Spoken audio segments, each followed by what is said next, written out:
আসসালামু আলাইকুম। সবাই কেমন আছেন? আশা করি সবাই ভালো আছেন। আজ আপনাদের জন্য নিয়ে এসেছি গল্পের ৫ম পর্ব। আশা করি গল্পটি আপনাদের ভালো লাগবে। তাহলে চলুন শুরু করা যাক। হঠাৎ পেছন থেকে কে যেন বলল, "একা কি করছো? আমাকে ছাড়া?" পিছনে ফিরে দেখে অবাক হয়ে গেলাম। এই সময় এখানে ওকে আশা করিনি। কিছু বলতে যাব। তার আগে সে ছুটে এসে আমাকে জড়িয়ে ধরে বলে, "তুমি এখানে একা দাঁড়িয়ে আছো?" এই বলে ঘাড়ে কিস করতে থাকে। আরও শক্ত করে জড়িয়ে ধরে বলে, "তাও আবার আমাকে ছাড়া? এটা কিন্তু ঠিক হয়নি। আমি তোমাকে কোথায় কোথায় খুঁজেছি তুমি জানো? আমি পাথরের মতো দাঁড়িয়ে আছি। আমি যেন নড়চড় করার শক্তি হারিয়ে ফেলেছি। আমাকে যে জড়িয়ে ধরে আছে সে আর কেউ না, সে হলো মিমি। সত্যি বলতে আমি বাকরুদ্ধ হয়ে গেছি। মুখ দিয়ে কোনো কথা বের হচ্ছে না। তারপরও নিজেকে স্বাভাবিক করে মিমিকে উদ্দেশ্য করে বলি, "মিম, এটা কি করছো তুমি? ছাড়ো আমাকে।" এক প্রকার নিজেকে জোর করে ছাড়িয়ে নিয়ে বলি, "মিম, দেখো এসব ঠিক না। এমনিতেও তোমার সাথে কিছু কথা আছে। তোমার সময় যদি হয় তাহলে বলতে পারি।" মিমি খুশি মনে বলে, "সময় থাকবে না কেন? তোমার জন্য, তোমার কথা শোনার জন্য আমি সবসময় ব্যাকুল হয়ে থাকি। তবে আমারও তোমাকে কিছু বলার আছে। আচ্ছা চলো কোথাও গিয়ে বসি।" আমি বললাম, "ঠিক আছে চলো।" এদিকে আমাদের দুজনকে অন্য একজন দেখে যাচ্ছে। তবে আমাদের কথোপকথন শুনতে পাচ্ছে না। সে হলো সামিয়া। একটু আগে যা হয়ে গেছে সেটা ও নিজের চোখে বিশ্বাস করাতে পারছে না। এক মুহূর্তের মধ্যে মন ভেঙে খান খান হয়ে গেছে। সেও আমাদের পিছা করে, এর শেষ দেখে ছাড়বে বলে। এরপর মিমিকে নিয়ে একটা ফাঁকা জায়গায় গেলাম। সেখানে গিয়ে মিমিকে বললাম, "মিমি, তোমাকে যে কথা বলবো তারপরে যেন কোনো উল্টাপাল্টা কিছু করে বসো না, আর আমাকে ভুল বোঝো না।" মিমি বলে, "কি এমন কথা বলো? না বলে তার আগেই এমন বলছো?" আমি বললাম, "তুমি আগে আমাকে কি বলতে চেয়েছিলে তাই বলো, আমি পরে বলছি।" মিমি বলে, "আসলে নীল, আমি ভনিতা পছন্দ করি না। সোজাসুজি বলে দেই, আমি তোমাকে ভালোবেসে ফেলেছি নীল। আমাকে ফিরিয়ে দিও না।" আমি কি বলবো, সব কিছু যেন মাথার উপর দিয়ে যাচ্ছে। করতে চাইলাম কি আর হয়ে গেল কি। আমি বললাম, "এটা সম্ভব নয়।" মিমি নরম সুরে বলে, "কেন?" আমি বললাম, "দেখো মিমি, তোমার প্রতি আমার সেরকম কোনো ফিলিংস হয়নি। তোমাকে আমি বন্ধু ভেবে এসেছি। আর বাসে কথাগুলো বলার কারণ হলো, তোমাদের সামিয়া ম্যাম হলো আমার গার্লফ্রেন্ড। আমরা একে অপরকে ভালোবাসি। একটা ভুল বোঝাবুঝির জন্য আমরা একজন অন্যজনের কাছ থেকে দূরে আছি। তবে ভালোবাসাটা একই আছে। তাকে রাগানোর জন্য তোমার সাথে এমন করেছি। সত্যি বলতে জানো কি, তুমি যথেষ্ট সুন্দর। তুমি আমার থেকে ভালো ছেলে পাবে। আমার না আছে কোনো পরিবার, না আছে কোনো থাকার জায়গা, সব অন্যজনের। আর পারলে আমার কথা শেষ হতে না হতেই কোথা থেকে সামিয়া এসে সজোরে মিমির গালে দুটো থাপ্পড় মারলো। মিমি তাল সামালতে না পেরে পড়ে গেল। সামিয়া মিমিকে তুলে বলছে, "তোকে না কতবার বলেছি নীলের সঙ্গে কথা বলবি না, তারপরেও তুই শুনিসনি।" বলেই আরেকটা থাপ্পড় দিতে যাবে, ঠিক তখনই আমি ওর হাত ধরে ঠাস ঠাস করে দুটো লাগিয়ে দিলাম। বেশ জোরে মারার জন্য সামিয়ার ঠোঁটের কিছু অংশ কেটে গেছে। সামিয়া আমার দিকে অবাক দৃষ্টিতে তাকিয়ে আছে। হয়তোবা কখনো ভাবতেই পারিনি তাকে আমি মারবো। আমি রাগের সাথে বললাম, "তোকে আমি কতবার বলবো আমি তোকে ভালোবাসি না। তোর মতো অবিশ্বাসীর মায়ায় আর নিজেকে জড়াতে চাই না। তারপরও কেন তুই আমার পিছনে পড়ে আছিস? যা চোখের সামনে থেকে, তোকে যেন আর না দেখি চোখের সামনে।" সামিয়া কান্না করতে করতে দৌড়ে রুমে চলে গেল। আমার মাথায় রক্ত উঠে গেছে। এখানে তো মিমির কোনো দোষ নেই। আমি মিমিকে এখানে নিয়ে এসেছি। আমি মিমিকে বললাম, "সরি মিমি, আমার জন্য তোমাকে এইরকম পরিস্থিতির সম্মুখীন হতে হলো। আমাকে মাফ করে দিও।" মিমি বলে, "আরে সমস্যা নেই। যে কোনো মেয়েই ভালোবাসার মানুষের কাছে অন্য কাউকে দেখলে সহ করতে পারে না। তুমি হয়তো আমার ভাগ্যে নেই। আমরা বন্ধু হয়ে থাকতে পারি তো নাকি? আচ্ছা, তোমাদের সম্পর্কটা কতদিনের?" আমি বললাম, "হ্যাঁ, বন্ধু হতে পারি। আর আমাদের সম্পর্কের কথা জানতে চাও? তাহলে শোনো।" এরপর শুরু থেকে শেষ পর্যন্ত সব খুলে বলি। আমার কথা শুনে মিমি কান্না করতে করতে বলে, "এত কিছু হয়ে গেছে তোমার উপরে?" আমি বললাম, "হ্যাঁ, হয়ে গেছে। তবে কথা দাও, এসব কথা আর মিমের সাথে আমার রিলেশনের কথা কাউকে বলবে না।" মিমি বলে, "ঠিক আছে। তবে নীল, ম্যাম তোমাকে সত্যিই ভালোবাসে। আর কষ্ট দিও না।" আমি বললাম, "হুম, জানি। তবে আরেকটু দেব।" মিমি বলে, "এমন কিছু করো না যাতে আবার হারিয়ে যায়।" আমি বললাম, "আরে না, আচ্ছা রুমে যাওয়া যাক নাকি?" মিমি বলে, "হুম, চলো।" এরপর রুমে এসে দেখি ইকবাল শুয়ে ফোন দেখছে। আমি সোফায় বসে নেহার কাছে ফোন দিয়ে মিমের কথা জানলাম। একটু পর ডিনার করার জন্য ডেকে গেল। সকলে একসাথে হোটেলের ক্যান্টিনে গিয়ে ডিনার করলাম। ডিনার করে যে যার রুমে আসলাম। দীর্ঘক্ষণ জার্নি করার জন্য শরীর বেশ ক্লান্ত হয়ে পড়েছে। এই জন্য আজকে ঘোরাফেরা না করে একটু আগেই সবাই ঘুমিয়ে পড়ল। তবে ডিনারের সময় নেহাকে একাই দেখলাম, ওর বান্ধবীদের সাথে। মিম এতক্ষণে ঘুমিয়ে গেছে, কিন্তু সামিয়া ডিনার করলো না কেন? মনে হয় আমার উপর রাগ করে আসেনি। থাপ্পড়গুলো খুব জোরে লেগেছে। কিন্তু আমি কি করব? আমি চাইনি ওকে থাপ্পড় মারতে। এইসব বলতে বলতে একসময় ঘুমিয়ে পড়ি। হঠাৎ ফোনটা বেজে উঠল। হাতে নিয়ে দেখি নেহা ফোন দিয়েছে। এত রাতে নেহার ফোন দেখে ঘুম কোথায় যেন উধাও হয়ে গেল। ওদের কারোর কিছু হলো না তো? 1 পাউন্ড টেনশন নিয়ে ফোন রিসিভ করলাম। আমি বললাম, "হ্যালো নেহা, কোনো কিছু হয়েছে নাকি?" নেহা কাঁপা কাঁপা গলায় বলে, "ভাইয়া তুমি তাড়াতাড়ি আমার রুমে আসো।" আমি বললাম, "কেন?" নেহা বলে, তুমি আসো তাড়াতাড়ি, বলেই ফোন কেটে দিল। আমি রুম থেকে বের হয়ে দরজা বাহির থেকে লাগিয়ে দিয়ে নেহার রুমের কাছে গেলাম। দরজা ধাক্কা দিতেই নেহা এসে দরজা খুলে দিল। আমি রুমের ভিতর গিয়ে সামিয়ার বেডের দিকে তাকিয়ে দেখতেই আমার কলিজাটা কেঁপে উঠল, কারণ সামিয়া বেডের উপর শুয়ে আছে, গায়ের উপর কম্বল থাকা সত্ত্বেও থরথর করে কাঁপছে আর আবোল তাবোল বলছে। সামিয়ার কোল্ড অ্যালার্জি আছে, যার জন্য এখন তার অবস্থা খুবই খারাপ।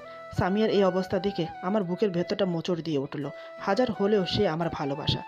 মুখে তাকে যতই বলি না কেন ভালোবাসি না ভালোবাসি না, কিন্তু অন্তরে তার প্রতি আমার ভালোবাসা একই আছে। তবে তার প্রতি আমার অভিমানটাও এখনও আছে।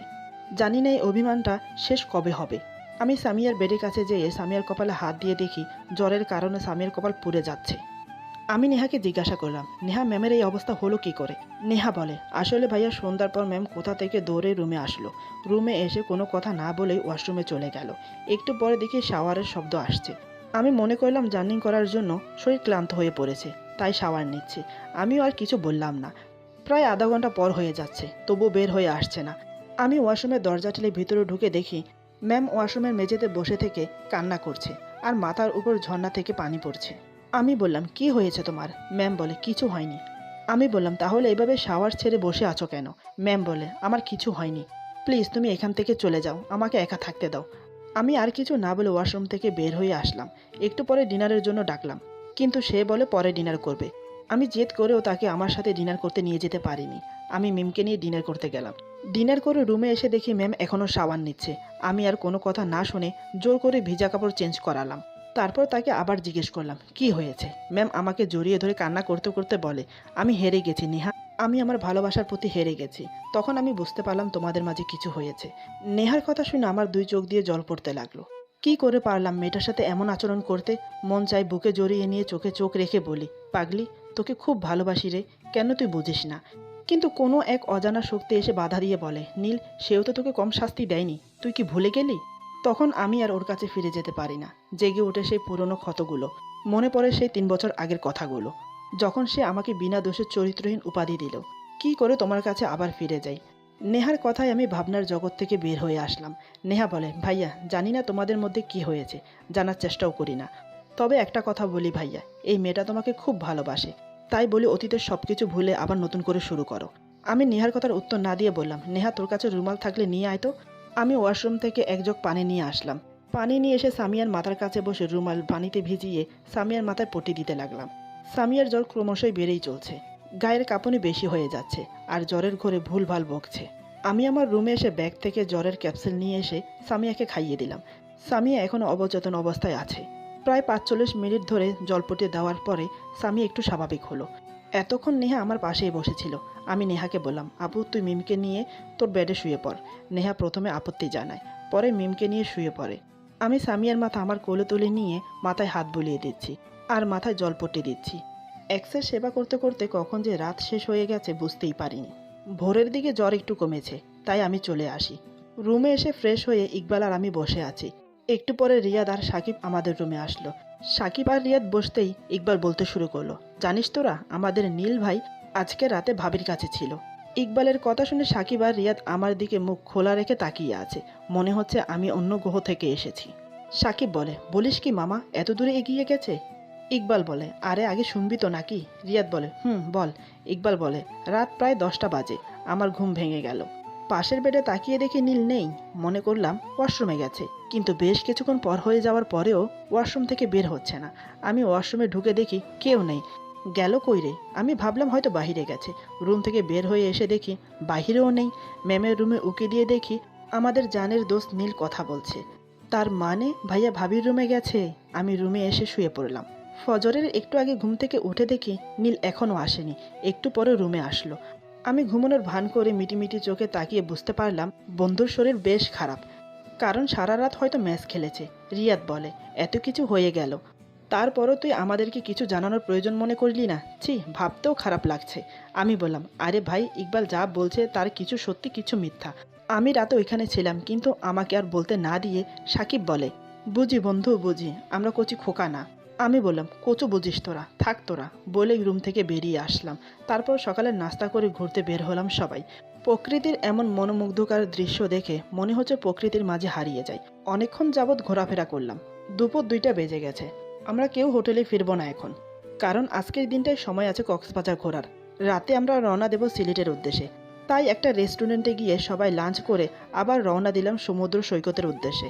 বিকেলের সেই পড়ন্ত সূর্যের রোদটুকু এবং সন্ধ্যার সূর্যাস্ত উপভোগ করার জন্য আমরা সৈকতের কাছে ঘুরছি। আমি, নেহা, মিম, সামিয়া একসাথে ঘুরছি। ওরা তিনজন আমার সামনে সামনে যাচ্ছে আর আমি তাদের পিছে পিছে যাচ্ছি। ফোনটা বেজে উঠল। বের করে দেখি অফিসের এমডি ফোন দিয়েছে। রিসিভ করে জানতে পারলাম জরুরি মিটিংয়ের জন্য আমাকে আজকে রাতেই ঢাকা ফিরতে হবে। ফোন কাটতেই দেখি ওরা তিনজন আমার থেকে অনেকটা দূরে চলে গেছে। হঠাৎ মিমি দৌড়ে এসে বলে, নীল দেখো তো, আমার চোখে কি যেন পড়েছে, খুবই ব্যথা করছে, প্লিজ একটু দেখো। বিকেল 3টার রোদ বেশ কড়া না হলেও রোদে দাঁড়িয়ে থাকা বেশি সুবিধার নয়। তারপরও রোদে দাঁড়িয়ে ওর চোখ দেখা সম্ভব নয়। তাই আমি মিমি বলে, আমি বলতে চাচ্ছি আপনি নীলের যোগ্য নন। নীল আপনাকে আগের মতোই ভালোবাসে, কিন্তু আপনি নীলের ভালোবাসার মর্যাদা দিলেন না। গতকাল রাতে যখন আপনি আমাকে নীলের সাথে দেখেছিলেন তখন আমি নীলকে আমার ভালোবাসার কথা বলেছিলাম। আমি তাকে নিজ থেকে জড়িয়ে ধরেছিলাম, কিন্তু নীল আপনাকে ভালোবাসে বলে আমাকে রিজেক্ট করে দেয়। তবে আপনার সাথে এমন করার কারণ হলো সে আপনাকে কষ্ট দিয়ে বোঝাতে চায় ভালোবাসার মানুষকে বিনা কারণে কষ্ট দিলে কেমন হয়। আপনাকে সে কয়েকদিনের মধ্যেই মেনে নিত, কিন্তু আপনি তার নিজের হাতে শেষ করে দিলেন। মিমির কথা শুনে সামিয়া মাথায় হাত দিয়ে ভিজে বসে পড়ে। মিমি আবারও বলে, আজকে আমার চোখে কি যেন পড়েছিল, খুব ব্যথা করছিল। আমি নীলকে দেখতে পেয়ে তার কাছে দৌড়ে আসি। নীল টিস্যু দিয়ে আমার চোখের পোকা বের করে দেয়। আর আপনি এসে চর মেরে কথা শুনিয়ে দিলেন, এখনও সময় আছে, নিজের ভালোবাসার মানুষকে নিজের করে রাখুন। সেটা যে কোনো উপায়ে করতে পারেন, হয়তোবা আপনার কষ্ট হতে পারে, তবুও চেষ্টা করুন। কেননা একবার হারিয়ে ফেললে সারা জীবন চোখের পানি ফেলতে হবে। বলেই মিমি সেখান থেকে চলে গেল। সামিয়া বিজে বসে কান্না করতে থাকে। নেহা সান্ত্বনা দিচ্ছে, কিন্তু সামিয়া কান্না করেই যাচ্ছে। আমি ফ্রেশ হয়ে স্যারের কাছে গিয়ে বললাম, স্যার আপনার সাথে জরুরি কথা ছিল। স্যার বলে, বলো। আমি বললাম, স্যার আমি আজকেই ঢাকা ব্যাক করব। স্যার অবাক হয়ে বলে, কেন? আমি বললাম, স্যার কালকে সকালের অফিসে একটা জরুরি মিটিং আছে, আর সেখানে আমি না থাকলে হবে না। স্যার বলে, আচ্ছা ঠিক আছে, তাহলে তো আর নিষেধ করা যাচ্ছে না। আমি বললাম, ঠিক আছে স্যার, আর আমার বোন এবং আমার মেয়েকে একটু দেখে রাখবেন। স্যার বলে, ঠিক আছে, কখন যাবে? আমি বললাম, 8টার ফ্লাইটে যাব। স্যার বলে, ওকে। স্যারের রুম থেকে এসে ব্যাগ প্যাক করতে লাগলাম। ততক্ষণে সবাই বিচ থেকে চলে এসেছে। আমাকে প্যাক করতে দেখে ইকবাল বলে, নীল কোথায় যাবি? প্যাক করছিস কেন? আমি বললাম, ঢাকা যাব। ইকবাল অবাক হয়ে বলে, কেন? আমি বললাম, অফিসে জরুরি মিটিং আছে, আর নেহাকে একটু দেখে রাখিস। ইকবাল বলে, আচ্ছা ঠিক আছে। আমি নেহাকে ফোন দিয়ে বাইরে আসতে বললাম। নেহা বাইরে এসে দেখে অবাক, কারণ আমি লাখিস নিয়ে বের হয়েছি। আমাকে এই অবস্থায় দেখে বলে, ভাইয়া তুমি কোথায় যাবে? আমি বললাম, আসলে অফিসের একটা জরুরি মিটিং আছে তো, তাই আমাকে যেতে হবে। নেহা বলে, না গেলে নয়। আমি বললাম, না রে বোন, যেতেই হবে, আর আমার আম্মুকে একটু দেখে রাখিস। এমন সময় সামিয়া মিমকে নিয়ে আমার কাছে আসলো। সামিয়া আমাকে এইভাবে দেখে অবাক। আমি আমার মেয়েকে কোলে নিয়ে বললাম, আম্মু তুমি আমার সাথে যাবে নাকি তোমার আন্নির সাথে থাকবে? মিম বলে, আন্নির সাথে। তুমি কোথায় যাবে? আমি বললাম, আমি ঢাকায় যাব আম্মু। মিম বলে, ও। আমি বললাম, ঠিক আছে আমি তাহলে যাই, আর নেহা মিমকে দেখে রাখিস। নেহা বলে, ঠিক আছে ভাইয়া, ভালোভাবে যেও। আমি আচ্ছা বলে লাগেজ হাতে নিয়ে যেই না এক কদম ফেলবো, ঠিক তখনই সামিয়া দৌড়ে এসে আমার পা জড়িয়ে ধরে কান্না করতে করতে বলে, প্লিজ এবার আমাকে ক্ষমা করে দাও, আর একবার আমাকে সুযোগ দাও।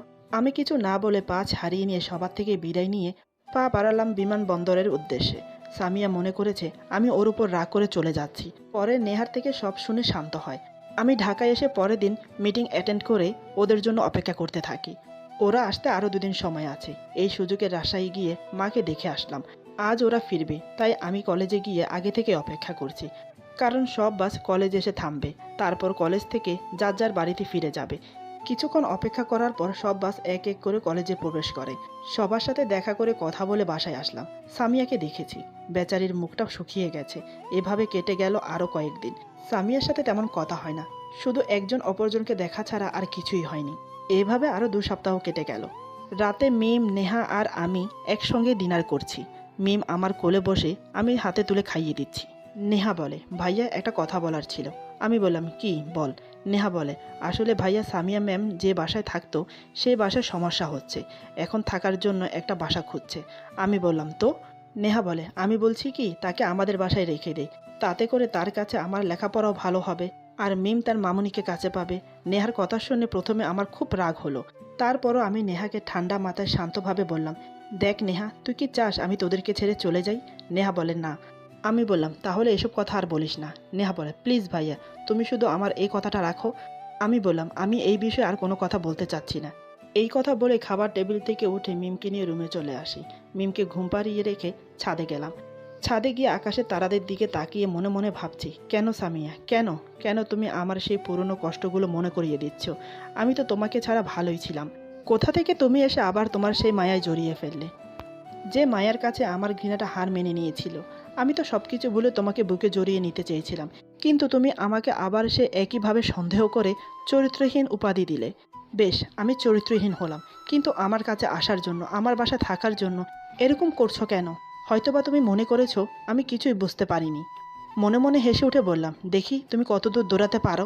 ওইদিকে নেহা মন খারাপ করে ডাইনিং টেবিল থেকে উঠে রুমে আসতেই ওর ফোনটা বেজে উঠল। বেড থেকে ফোনটা হাতে নিয়ে দেখে সামিয়া ফোন দিয়েছে। নেহা রিসিভ করে সালাম বিনিময় করে বলে, কেমন আছো ভাবি? সামিয়া সালামের উত্তর দিয়ে বলে, আলহামদুলিল্লাহ। নেহা, তোমার ভাইয়া কি বলল? নেহা মন খারাপ করে বলে, আসলে ভাবি, ভাইয়া তো রাজি হচ্ছে না। সামিয়ার উৎসাহটা নিমেষেই দমে গেল। সে মনে করেছিল আমি তাকে বাসায় আসতে দেব, কোনো আপত্তি করব না, কিন্তু এখন তার উল্টো। সামিয়া গম্ভীর সুরে বলে, ও। নেহা বলে, মন খারাপ করো না, সব ঠিক হয়ে যাবে। সামিয়া কান্নাজড়িত গলায় বলে, কিছুই ঠিক হবে না নেহা, কিছুই ঠিক হবে না। আমি অনেক বড় ভুল করে ফেলেছি। আমি মনে হয় আমার ভালোবাসাকে হারিয়ে ফেললাম। নেহা বলে, প্লিজ ভাবি, তুমি ভেঙে পড়ো না, আমি চেষ্টা করছি। সামিয়া বলে, প্লিজ নেহা, তুমি কিছু করো। নেহা বলে, ঠিক আছে, তুমি কোনো চিন্তা করো না। সামিয়া বলে, আচ্ছা, পরে কথা বলবো। এই বলে ফোন কেটে দেয়। নেহার সাথে কথা বলে সামিয়া চিৎকার করে কান্না করতে লাগলো। সামিয়ার মনে হচ্ছে সে নীলকে হারাতে যাচ্ছে। বড্ড বেশি ভালোবাসে সে নীলকে, কিন্তু কিভাবে যে কি হয়ে গেল। হয়তো বেশি ভালোবাসার জন্য সন্দেহটাও বেশি, আর একটা সম্পর্ক ভাঙতে সন্দেহের অবদান সবচেয়ে বেশি। নেহা ফোন রেখে ভাবতে লাগলো কিভাবে সামিয়াকে তার বাসায় নিয়ে আসা যায়, আর এর জন্য তার ভাইকে রাজি করাতে হবে, কিন্তু কিভাবে। একটু পরে মনে পড়লো তার ভাই তো তার কান্না আর কষ্ট সহ করতে পারে না। এসব ভাবতেই ঘুমিয়ে গেল। অনেক রাত পর্যন্ত ছাদে থেকে তারাদের খেলা দেখে রুম এসে শুয়ে পড়লাম। ফজরের আজানে ঘুম ভাঙলো। নামাজ পড়ে একটু স্টাডি করলাম। সকালে নাস্তা করতে বসে আমার মেয়ের সাথে গল্প করছি। মানে ট্যুরে গিয়ে কি দেখলো, ওর মামনি কি খাওয়ালো, কি বললো, এসব আর কি। গল্প করতে করতে 20 মিনিট পার হয়ে যাওয়ার পরেও নেহা আসছে না। আমি আমার মেয়েকে বললাম, আম্মু, তোমার আন্নিকে ডেকে নিয়ে আসো তো। মিম বলে, আচ্ছা বাবাই। কিছুক্ষণ পর মিম একাই ফিরে আসলো। আমি বললাম, আম্মু, তোমার আন্নি কোথায়? মিম বলে, বাবাই, আন্নি রাগ করেছে, খাবে না বললো। আমি বললাম, রাগ করেছে মানে? চলো তো আম্মু, কি হয়েছে দেখি। আমার মেয়েকে কোলে নিয়ে নেহার রুমে গেলাম। রুমে গিয়ে দেখি নেহা বালিশে মুখ গুজে কান্না করছে।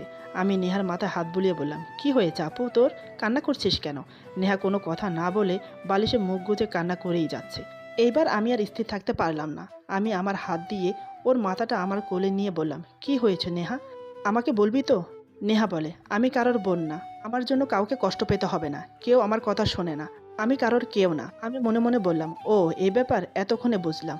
মুচকি হেসে নেহার কপালে একটা চুমু খেয়ে বললাম, বল তুই কি চাস? নেহা বলে, ম্যামকে আমাদের বাসায় থাকতে দিতে হবে। আমি বললাম, ঠিক আছে, যা। নেহা বলে, সত্যি? আমি বললাম, হুম। এবার ফ্রেশ হয়ে নিচে আয়, একসাথে নাস্তা করে কলেজে যাব। নেহা বলে, ঠিক আছে। আমি নেহার রুম থেকে বের হয়ে এসে মনে মনে হাসছি আর বলছি, সামিয়া, তুমি আর কত কি করবে? আমার সহজ সরল বোনের মনে তুমি অভিমান ঢুকিয়ে দিলে নিজের স্বার্থ হাসিল করার জন্য। নিজের স্বার্থ হাসিল করার জন্য আমাদের ভাই বোনের মাঝে অশান্তি সৃষ্টি করতে চেয়েছিলে। তোমাকে কখনোই আমার বাসায় নিয়ে আসতাম না, কিন্তু আমার বোনের জন্য তোমাকে আমার বাসায় থাকতে দিলাম। নইলে আমার মা হারা বোনটা কষ্ট পাবে, আর সে কষ্ট পেলে তার মাকে দেওয়া কথাটা আমি রাখতে পারবো না। তবে সামিয়া, তুমি যখন আমার বাসায় আসতে চাইছো, থাকতে চাইছো, তাহলে বেশ, তুমিও প্রস্তুত থাকো আমার অমানসিক অত্যাচার সহ করার জন্য। তারপর তিনজন একসাথে নাস্তা করে কলেজে গেলাম। কলেজ শেষ করে বাসায় ফিরলাম। সন্ধ্যার দিকে সামিয়া তার ব্যাগপত্র নিয়ে আমাদের বাসায় আসে। আমি তাকে দেখেও না দেখার ভান করে উপরে চলে যাচ্ছিলাম। হঠাৎ সামিয়া যা করলো তার জন্য আমি প্রস্তুত ছিলাম না। আমি তো এক কথায় হকচকিয়ে গেছি। বিস্ফারিত চোখে তাকিয়ে দেখা ছাড়া আর কিছুই করতে পারছি না। এরপর যা হলো, আজকের গল্প এখানে সমাপ্ত। গল্পের বাকি অংশ পেয়ে যাবেন আগামী পর্বে। আশা করি গল্পটি আপনাদের ভালো লাগবে। যদি ভালো লাগে তাহলে লাইক, কমেন্ট এবং সাবস্ক্রাইব করে আমাদের পাশে থাকুন। পাশে থাকা বেল আইকন প্রেস করে দেবেন, তাহলে আমাদের নিত্য নতুন ভিডিও আপনাদের কাছে পৌঁছে যাবে। সবাই ভালো থাকবেন, সুস্থ থাকবেন। আল্লাহ হাফেজ।